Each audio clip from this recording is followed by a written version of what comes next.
오늘 함께 봉독한 말씀을 가지고 부활, 두려움이 없는 삶이라고 하는 제목으로 같이 말씀을 나누고자 합니다. 여러분, 이 세상, 우리가 살고 있는 이 세상은 여러 가지 불확실성으로 가득 차 있는 세상이라는 것에 동의하실 것입니다. 예수님 당시에 사랑하는 제자들은 그들이 따르고 사랑하고 그렇게 많은 사랑과 그렇게 많은 기적과 그렇게 많은 말씀을 주신 예수님이 어느 날 속절없이 십자가에 달려 돌아가셨을 때 말할 수 없는 실망과 낭패를 느끼게 되었습니다. 그들의 마음속에는 두려움과 계속 진행형으로 다가오고 있는 십자가의 고통과 이러한 모든 의심과 두려움으로 인해서 그들은 고통과 어려움을 당하고 있었습니다. 그런데 예수님께서 부활하셔서 제자들에게, 그 여인들에게 나타나서 처음으로 하신 말씀이 뭐냐 하면은 평안하냐 하고 물으신 것입니다. 무서워 말라, 천사도 무서워 말라고 말씀하시고, 그리고 예수님도 평안하냐, 무서워 말라. 오늘 성경에 보면 이렇게 말씀을 하고 있습니다. 여기 평안하냐 하는 카이로라고 하는 말은, 이 말은 우리가 말하는 영어 성경에 보면 greetings라고 번역이 되어 있는데 문안 인사입니다. 안녕하십니까? 라고 하는 것과 마찬가지입니다. 그러니까 너희가 지금 예수님의 십자가 사건을 보았지만은 이제 너희의 삶이 안녕하냐 하고 묻는 것이죠. 여러분, 이 세상에 많은 두려운 문제들이 있지만은 그 두려운 문제 가운데서 가장 큰 문제 중에 하나가 바로 죽음 아니겠습니까? 요즘에 여러분도 며칠 전에도 신문에 나온 것을 보신 분이 있을 텐데, 이 최근에 슈퍼리치, 전 세계의 가장 부자인 미국의 제프 베이조스라든지 아마존의 제프 베이조스라든지 구글의 레일 페이지, 이런 사람들이 불로장생에 대한 연구에 수천억 원을 쏟아붓고 있습니다. 실리콘밸리에서 지금 IT만 연구하는 것이 아니라 생명을 연장시키는 기술을 연구하고 있는 것이죠. 사람의 몸속에는 세포가 있는데, 이 세포가 노화세포를 젊었을 때는 이 노화세포를 신속하게 제거하지만은 이 면역체계가 좀 벗어나게 되면, 그러면 이 노화세포가 점점 쌓여가지고 사람들이 늙어지고 심혈관계 질환, 퇴행성 질환들이 생기면서 사람이 늙어지게 된다는 것입니다. 그러니까 이 연구의 핵심은 이 생체 시계를 뒤집어서 재프로그래밍 해가지고 생명을 연장시키겠다. 그러면서 이 사람들이 찾아낸 것이 뭐냐면, 벌거숭이 두더지 쥐라는 생물이 있는데, 이거 벌써 한 5년 전에 나왔던 것입니다. 이 보통 쥐가 수명이 3, 4년 되는데 이 벌거숭이 두더지 쥐는 30년을 산다는 거예요. 그래서 이것이 어떻게 된 일인가 하고 연구를 해보니까, 이 최초의 늙지 않는 포유류라고 이 학술지에서 정의를 할 정도가 되었습니다. 암컷은 폐경을 겪지 않고 30대에도 번식을 계속했다는 거예요. 그래서 30까지 사는데 30에 계속 살게 됐다는 것입니다. 그런데 여러분, 성경은 말씀하기를, 보세요, 모든 사람이 죄를 범하였음에 하나님의 영광에 이르지 못하더니, 말씀하시고 이와 같이 모든 사람이 죄를 지었으므로 사망이 세상에 들어왔다라고 말씀하고 있지 않습니까? 사망이 세상에 들어왔습니다. 그러므로 이 죽음의 문제, 두려움의 문제, 이 문제들을 우리는 다 목도하고 있는데, 오늘 성경에 보면은 오늘 28장 1절에 안식일이 다 지나고 안식구 첫날이 되려는 새벽에 막달라 마리아와 다른 마리아가 무덤을 보려고 갔습니다. 여러분, 무덤을 보려고 갔습니다. 부활을 목격하려고 간 것이 아닙니다. 여러분, 이 세상에서 아무리 세상에 과학이 발전하고 나라가 강대하더라도 사람이 죽었을 때 이 세상에서 할 수 있는 일은 장례식을 하는 것밖에 없어요. 장례식 하는 것 외에 다른 길이 없습니다. 오늘 이 여인들은 예수님을 그토록 사랑했지만은 주님이 예수님 그 세상을 떠났기 때문에 무덤을 보려고 간 것입니다. 여러분, 사람이 죽는다는 것은 참으로 놀라운 일입니다. 아무도 죽음 뒤에 가본 적이 없고, 그래서 얼마 전에 돌아가신 이어령 선생님은 이 죽음에 대하여 우리는 다 모르니까 하나님께 의뢰할 수밖에 없다고 말한, 당연한 일이지만 말한 것입니다. 여러분도 아마 모르는 분이 없을 텐데 프랑스의 알랑드롱이라는 유명한 배우가 있지 않습니까? 근데 이 사람이 며칠 전에 기사를 보니까 안락사를 결정했다 하는 것입니다. 프랑스는 안락사를 허용하지 않기 때문에 스위스로 가가지고 이중 국적자가 돼가지고 그는 이렇게 말을 했습니다. 안락사는 가장 논리적으로 족이고 자연스러운 일이라고 생각한다. 특정 나이나 특정 시점으로부터 우리는 병원이나 생명유지 장치를 거치지 않고 조용히 떠날 권리가 있다. 이렇게 말을 했어요. 이분이 신앙이 있는 사람인지 없는 사람인지에 대해서는 잘 알려지지 않았지만은 여러분, 우리의 생명이 세상을 떠나서 어느 날 굳어지고 그 다음에 화장터에 들어가서 먼지로 변해가고 그리고 몇 그램의 그런 하얀 가루로 남게 된다. 썩어서 이 세상을 떠날 수밖에 없다. 이 사실은 정말 실로 모든 사람들이 당도해 있는 사건입니다. 아무도 죽음을 넘어설 수가 없고, 그러므로 여러분, 여기 예수님께서 부활하셨다고 하는 이 사실도 사람들이 인정하든지 안 하든지 관심이 있든지 없든지 아무도 넘어설 수가 없습니다. 정말로 부활이 있다면 이것이야말로 인류의 역사의 가장 중요한 전환점이 된 것이기 때문에 부활을 부인할 수도, 그리고 부활을 넘어설 수도 없다 하는 것이죠. 여러분, 그래서 오늘 우리가 살고 있는 이 세대에 우리는 이 주님의 무덤을 보려고 갔던 이 여인들이 오늘 성경에 보니까 큰 지진이 나며 천사가 하늘로부터 내려와 돌을 굴려내고 그 위에 앉았다 하는 겁니다. 여러분, 이 여인들이 갈 때에 우리가 가면은 그 무덤을, 동굴 무덤을 아리마대 요셉이 예수님께 드렸던 그 동굴 무덤 입구에 큰 돌을 막아놨는데 그 돌을 우리 여인들의 힘으로 어떻게 움직일 수가 있는가? 걱정하면서 갔는데 거기에 도착을 해보니까 그 지진이 일어나면서 주의 천사가 하늘에서 내려와가지고 돌을 옮겨버렸다는 말이에요. 오늘 성경에 보면은 지키던 자들이 누구냐면은 로마 병사들입니다. 이 로마 병사들이 혹시 시체를 훔쳐가고 제자들이 훔쳐가고 그러면 혼란스러울 테니까 그 지켜달라고 부탁을 해가지고 제사장들이 부탁을 해서 거기에다 세워놓은 병사들이 있었는데 오늘 성경에 보면 지키던 자들이 무서워 떨며 죽은 사람과 같이 되었다. 죽은 사람과 비이상한 일이 일어난 것입니다. 죽음의 무덤 문이 열리는 사건이 일어났고 이 놀라운 사건 앞에서 이 사람들은 무서워서 죽은 자 같이 됐다. 그런데 오늘 천사가 5절에 보세요. 여자들에게 말씀합니다. 너희는 무서워하지 말라. 너희는 무서워하지 말라. 너희가 십자가에 못 박히신 예수를 찾는구나. 예수님은 여기 계시지 않다.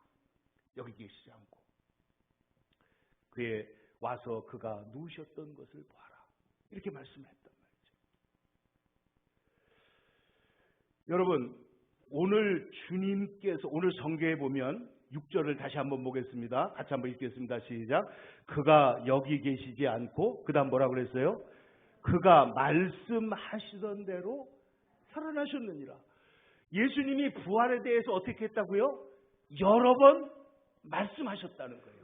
말씀하시던 대로, 그러니까 예수님께서 이 제자들에게, 많은 사람들에게 내가 십자가에 죽고 그리고 부활할 것이다, 내가 너희들에게 보여줄 그런 기적은 요나의 표적밖에 없다. 예수님께서 계속해서 무덤 문을 열고 나오셔서 부활하실 것을 말씀하셨는데, 오늘 예수님께서 부활하신 예수님이 확고하게 말씀대로 부활을 말씀한 것이죠.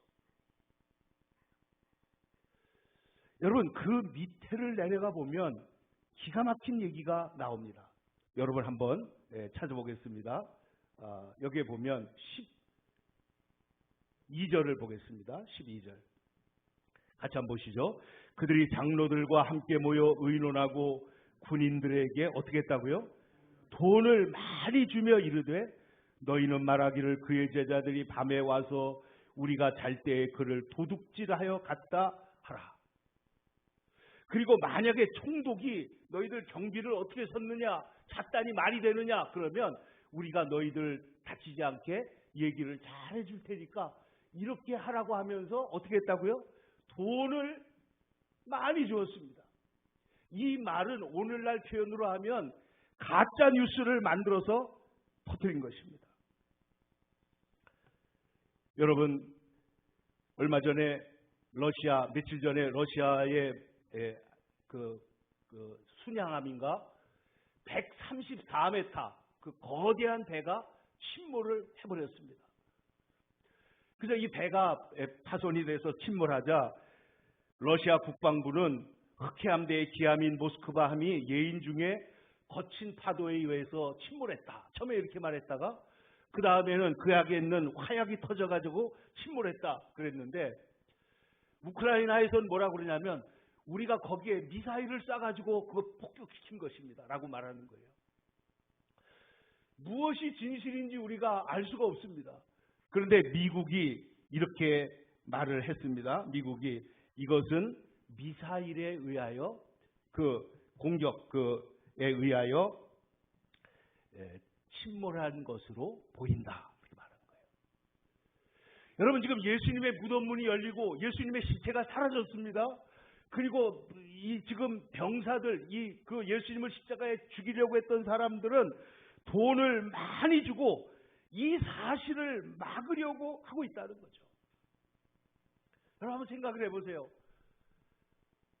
이 세상에 악한 사람들, 거짓을 말하는 사람들은 눈앞에 무덤 문이 열려도 사실을 안 믿으려고 하는 거예요.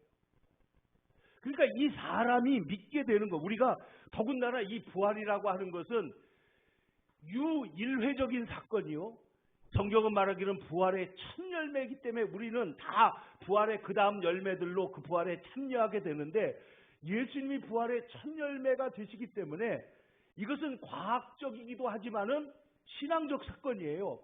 이것을 증명하기가 어렵다는 것입니다. 그래서 이것을 증명하는 것은 오늘 빈 무덤이요, 우리가 여러 해 동안 말씀드렸지만은 이 변화된 제자들이 진실과 사실이 아니라면 왜 그 일을 위해서, 부활을 위해서 목숨을 바치고 순교했겠느냐는 거죠. 그러므로 이 부활, 이 지금 우크라이나와 러시아의 전쟁 가운데서 이러한 거짓 선동들이 난무하는데, 근데 여러분 잘 들어보세요. 공산당에는, 우리나라에는 자유민주국가에는 없는 부처가 하나 있는데 그게 선전선동부라는 게 있어요. 그래서 제가 다시 찾아보니까 작년에 2월 8일 날, 2021년 2월 8일에 북한의 선전선동부의 제1부부장 리제일이라는 사람이 86세 일기로 사망을 해서 폐암으로 죽어서 김정은이가 거기에 극진한 예우를 했다, 이런 얘기가 나옵니다. 선전선동을 하는 거예요. 사실이 중요하지 않습니다. 이 사람들은 거짓으로 세상을 구축하기 때문에 거짓을 하는 거예요. 여기 지금 예수님을 십자가에 못 박아 죽이게 한 제사장과 종교 지도자들은 소위 하나님을 믿는 사람들이에요, 구약적 의미에서. 그런데 눈앞에서 예수님이 부활하셨다고 하는 소문을 들었을 때에 그 사실을 확인하지도, 그 사실을 구체적으로 조사하지도 않고 어떻게 했다고요? 돈을 많이 줘가지고 이것을 거짓 소문을 퍼뜨렸다. 근데 여러분 성경에 보면은 이 사람들만 그런 것이 아닙니다. 예수님의 제자들은 성경에 보면 허탄한 듯 보여 예수님을 배웁고 경배하나, 예수님을 배웁고 경배를 하나 아직도 의심하는 사람들이 있더라 그랬어요. 그러니까 여러분 눈앞에서 예수님 앞에 지금 뵙고 앞에서 절을 하고 경배를 한 사람들이 이것이 사실인가 하고 생각을 했다는 거예요. 그만큼 이 부활이라는 사실은 엄청난 사건입니다. 여러분 한번 예를 들어 보겠습니다. 여러분 성경에 보면 예수님께서 어떤 사람이 밭을 갈다가 지금 어떻게 했어요?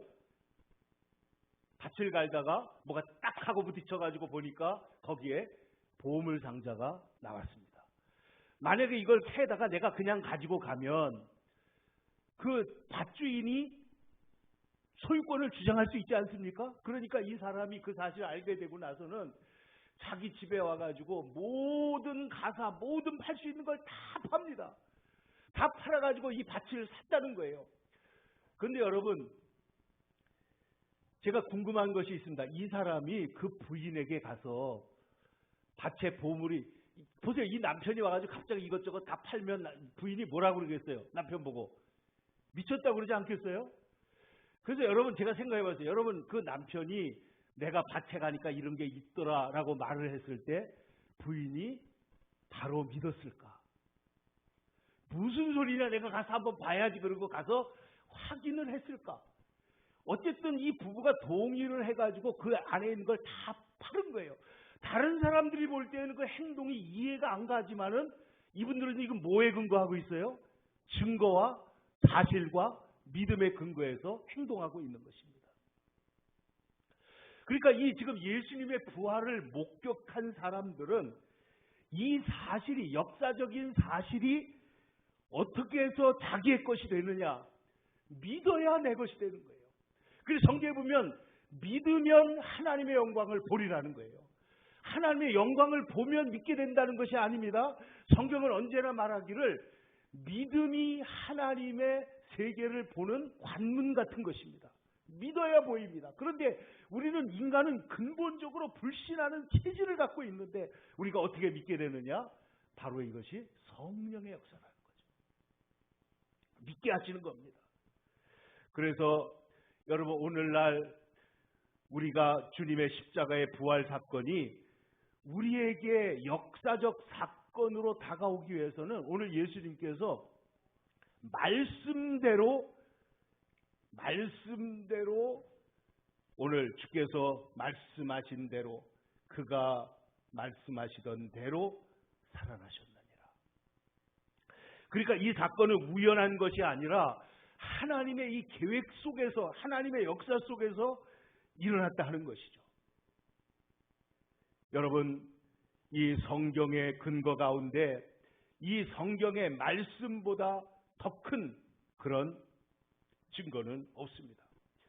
여러분, 만약에 예수님이 부활하시지 않으면 이 제자들 따라갈 사람이 어디 있겠습니까? 주님을 따라갈 사람이 어디 있습니까? 정신병자가 아니라면 한 명도 따라갈 수가 없고요.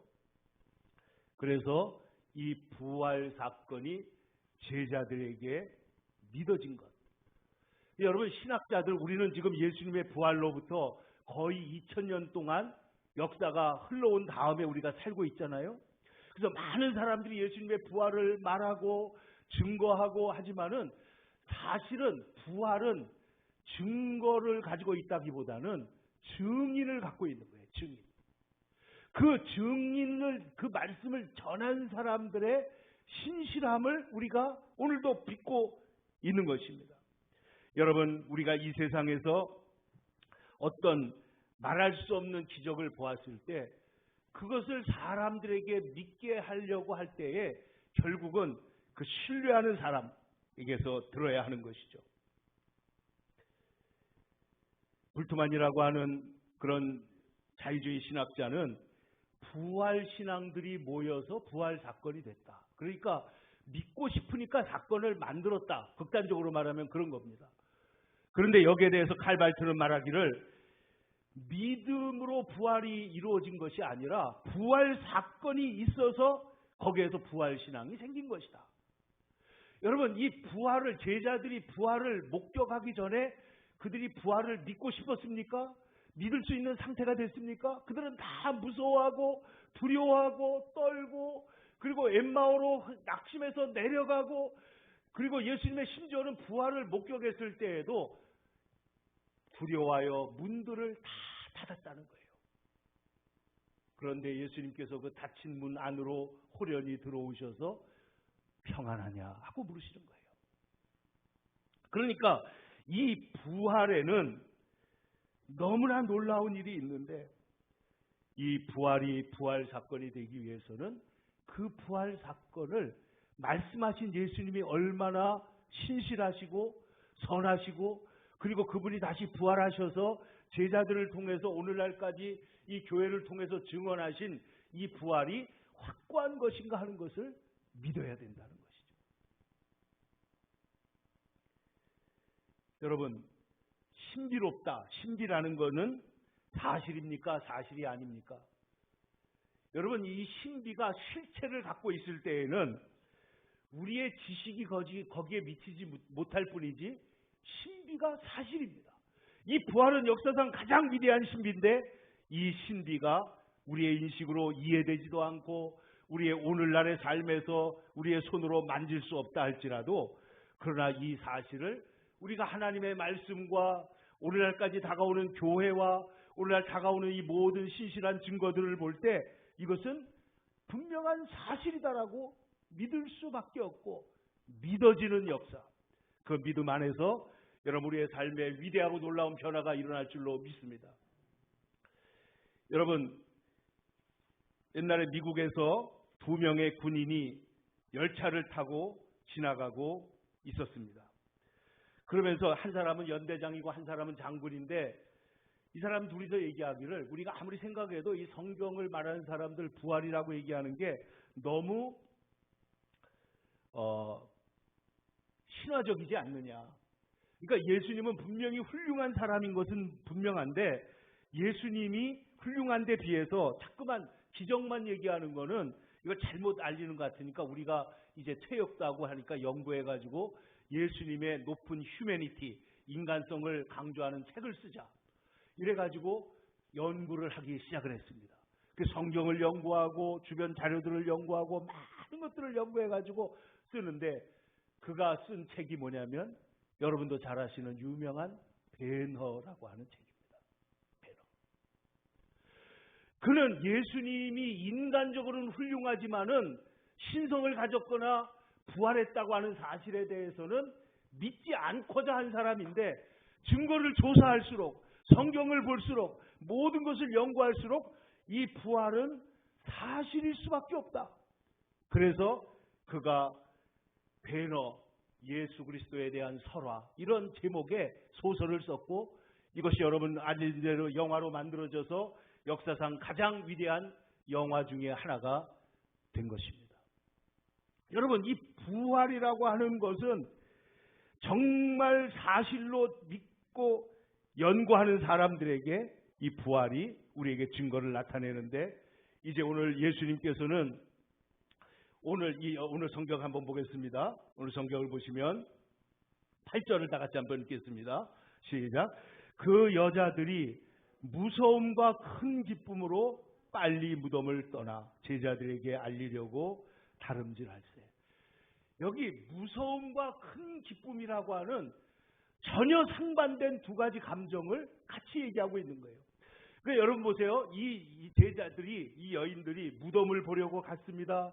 근데 거기에서 갑자기 지진이 일어나고 천사가 나타나고 천사의 음성을 듣고 천사가 말하기를 무서워 말라, 여기를 봐라, 예수님을 누였던 곳이다라고 말하는 소리를 다 들었잖아요. 그런데 이제 이 여인들이 나오는데, 여기 성경에 보면 무서움과 큰 기쁨으로 달리기 시작했다. 근데 여기서 말하는 무서움이라고 하는 말은 앞에 말하는 공포가 아닙니다. 공포가 아니고 이 두 것은 기적을 만난 자의 두려움이에요. 경건한 두려움.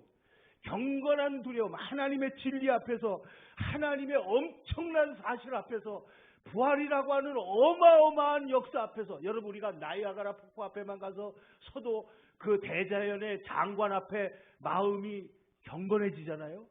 그런데 하물며 이 죽음이 극복되는 부활이라고 하는 어마어마한 사건, 그 빈 무덤을 보고 지진을 만나고 그 무덤에 돌문이 옮겨진 것을 보았던 이 여인들이 두려움과 큰 기쁨으로 달려갔다는 거예요. 이 소식을 전하기 위해서 달려갔다는 것입니다.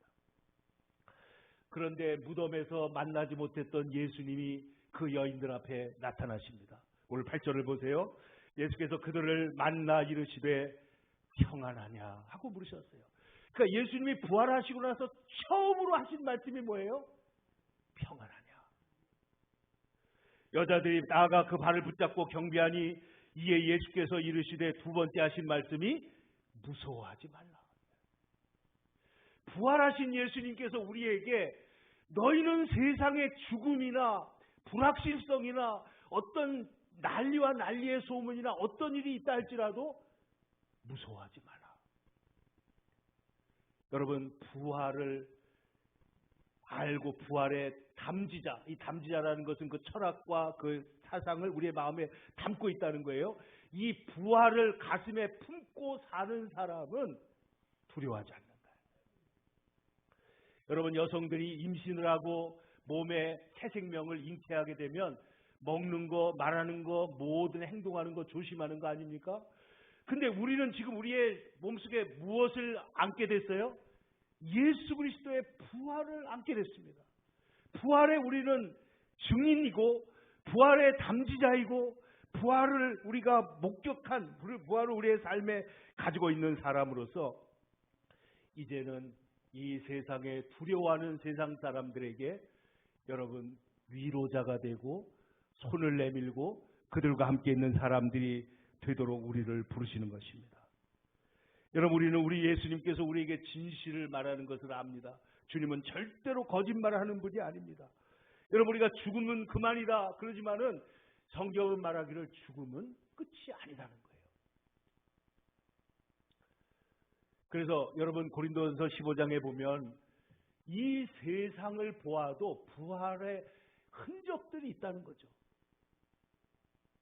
저는 새봄이 될 때마다 정말 경이롭게 느끼는 게 있어요. 그게 뭐냐면 여러분 그 무든지 뭐든지 이 새순이 나올 때 그 새순이 얼마나 연약합니까? 이렇게 건드리면 아기가 그냥 건드려도 다 찢어지고 파손되잖아요. 근데 얘가 도대체 어떻게 그 딱딱한 땅을 뚫고 나왔냐는 거예요. 여러분 한번 생각을 해보세요. 도대체 어떻게 나왔어요 얘가? 그 연한 생명이, 그 연한 새순이 어떻게 흙을 뚫고 돌을 피해가지고 이게 솟아 나올 수가 있냐는 것이죠. 봄이 되면 죽은 것처럼 보였던 나무에 꽃이 피고 새순이 피고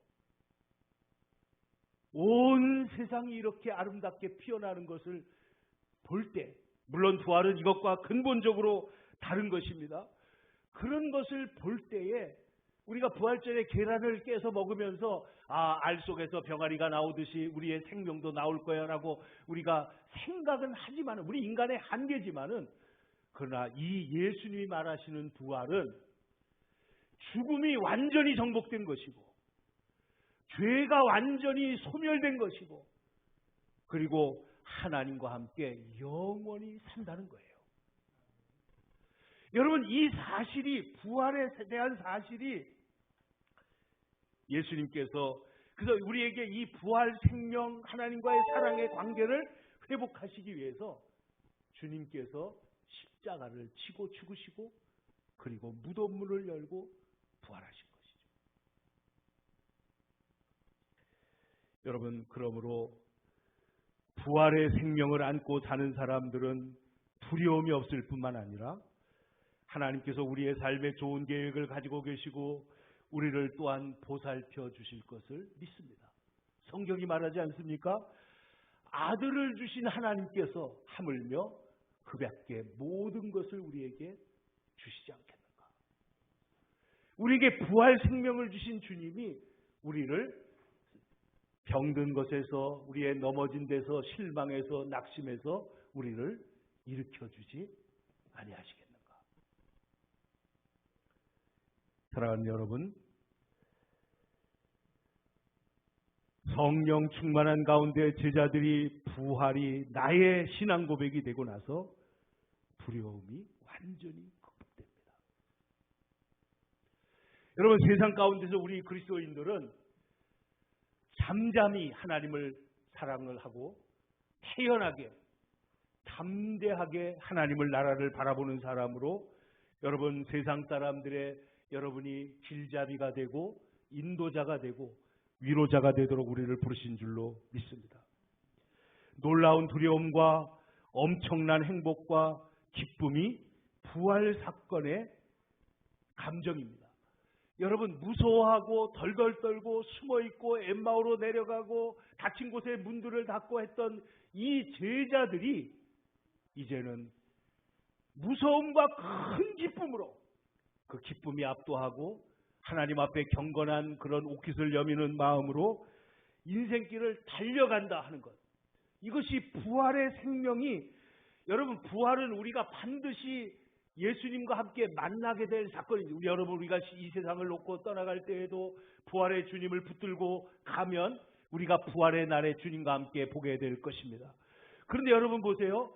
우리가 이 땅을 살아가는 동안에도 거짓이 지배하고 죽음이 지배하고 불확실성이 지배하고 모호함, 인생의 온갖 문제가 있는 곳에서 우리는 부활을 안고 있는 사람으로 세상 속에서 지금 여기에서도 세상 사람과 다르게 살아가게 될 줄로 믿습니다.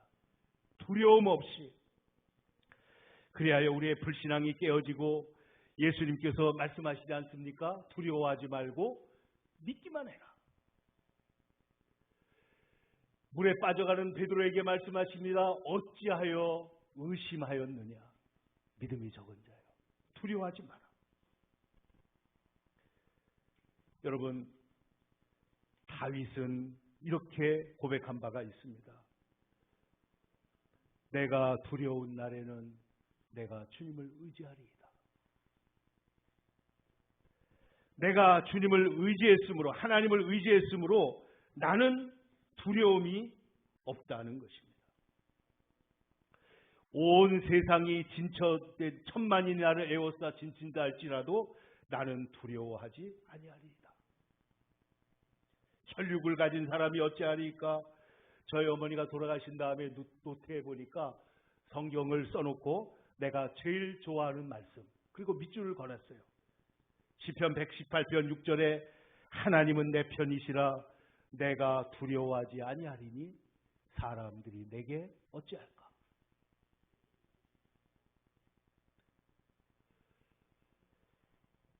하나님은 내 편이시다. 부활하신 예수님이 나와 함께 하신다.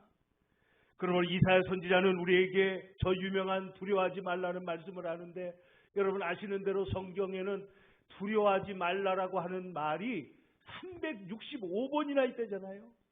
매일 두려워하지 말라는 거예요. 중심 메시지예요. 부활하신 예수님이 처음으로 우리에게 들려주신 말씀입니다. 두려워하지 말라, 내가 너와 함께함이라. 놀라지 말라, 나는 네 하나님이 됨이라. 내가 너를 굳세게 하리라. 참으로 너를 도와주리라. 참으로 나의 의로운 오른손으로 너를 붙들리라. 나 여호와 내가 너희 하나님이 네 오른손을 붙들고 말하기를 두려워하지 말라, 내가 너를 도우리라 할 것이다. 너 지렁이 같은 버러지 같은 야곱아, 너는 두려워하지 말라. 내가 너를 구속하였고 너를 지명하여 불렀나니 너는 내 것이라. 두려워하는 사람들이 있는 세상 속에서, 여러분 오늘날의 사람들의 두려움은 그 두려움을 즉각적으로 상쇄시킬 수 있는 진통제가 너무 많기 때문에 사실은 그 두려움을 잘 모르는 경우도 많아요. 여러분 우리가 몸이 아프면 애드빌이고 무슨 약을 먹으면 고통이 금방 사라지듯이 정말로 두려워할 것들을 전부 다 이것을 이렇게 무산시키는 그런 기제들이 너무나 많다는 거예요. 그러나 실상은 두려워하고 있는 것이죠. 여러분, 사람들이 보세요. 자기의 삶의 어려움이 처하면 대화를 끊어버립니다. 사람들에게 비난받을까봐 혹은 거절당할까봐 두려운 것이죠. 사람은 다 두려움을 갖고 있습니다. 그런데 예수 그리스도의 부활 생명을 가진 사람은 근본적으로 이 세상에 부활의 용기를 전하며 생명을 전하는 하나님의 귀한 부활의 메신저가 된다. 그러므로 요한계시록에 최종적으로 주님께서 이렇게 말씀하십니다. 계시록 21장 3절 내가 들으니 보좌에서 큰 음성이 나서 이르되 보라 하나님의 장막이 사람과 함께 있으매 하나님이 그들과 함께 계시리니 모든 눈물을 그 눈에서 닦아주시니 다시는 사망이 없고 할렐루야 다시는 사망이 없고 애통하는 것이나 곡하는 것이나 아픈 것이 다시 있지 아니하리라. 처음 것들이 다 지나갔음이로라. 사랑하는 성도 여러분, 오늘 부활 생명을 우리의 신앙 고백으로 갖고 있는 저와 여러분이 이 세상에서 두려움 없이 이 세상을 담대하고 당당하게 주님 앞에서 걸어갈 수 있게 되기를 축원합니다. 뿐만 아니라 두려워하는 사람들, 길을 찾지 못하는 사람들에게 이 주님의 부활의 무한한 사랑과 권능과 이것을 전하러 뛰어가는 무서움과 큰 기쁨으로 이제는 무덤을 보려고 갔던 여인들이 8절을 보세요. 빨리 무덤을 떠나 제자들에게 알리려고. 여러분, 무덤을 떠나서 부활의 소식을 세상에 전하는 주의 백성들이 다 되기를 축원합니다. 기도하겠습니다.